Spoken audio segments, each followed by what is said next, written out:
Hi friends, Saturday Sunday 2 நாள் சேர்த்து மினிவிலாக் நான் பார்க்கலாம் வாங்க. சாட்டர்டே மார்னிங் வந்து இட்லி கத்திரிக்காய் பருப்புலாம் போட்டு ஒரு கடையில் மாதிரி பண்ணிவிட்டேன். 11 o'clock வந்து லெமன் ஜூஸ்லாம் குடிச்சிட்டு, இன்றைக்கி வந்து என் ஹஸ்பண்ட் ஒர்க் ஃப்ரம் ஹோம் இல்லை, அதனால் ஆஃபீஸ் கிளம்பிட்டார். எங்களுக்கு மட்டும் தான் சமைச்சேன், அவர் வந்து அங்கேயே சாப்பிட்டுக்கிறேன்னு சொல்லிட்டாரு. புளி சாதம், அதுக்கப்புறம் கொஞ்சமாக வந்து பொரிக்குழம்பு மாதிரி வச்சுருக்கேன். கத்திரிக்காய், முருங்கைக்காய், வாழைக்காய்லாம் போட்டு சாதம் நல்லா சாப்பிட்டு நல்லா ரெஸ்ட்லாம் எடுத்துகிட்டு அப்புறம் என் ஹஸ்பண்ட் 5 மணி போல் வீட்டுக்கு வந்துட்டார். சரி மீன்லாம் வாங்கிட்டு வரலான்னு சொல்லிட்டு மீனுக்கு வாங்கிட்டு, அதுக்கப்புறம் ஃபிஷ் டேங்கோட மோட்டரும் ஓடலை, ஸோ அதையும் வாங்கிக்கிட்டு வந்தாச்சு. வெஜிடபிள்ஸ் எல்லாமே வாங்கிட்டு வந்து நான் எதுவுமே வீடியோலாம் எடுக்கல, பாப்பாவை கூட கூட்டு போனதுனால எதுவும் எடுக்க முடியல. அதுக்கப்புறம் வந்து இன்றைக்கி சண்டே மார்னிங் வந்து பார்த்திங்கன்னா சிக்கன் குருமா இட்லிலாம் வச்சு சாப்பிட்டுட்டோம். லஞ்சுக்கு வந்து மீன் குழம்பு மாங்காய்லாம் போட்டு வச்சுருக்கேன்.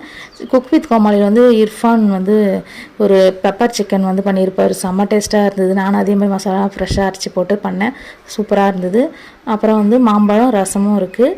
மீன் வந்து வறுத்துட்டு சாப்பிட போகிறோம்.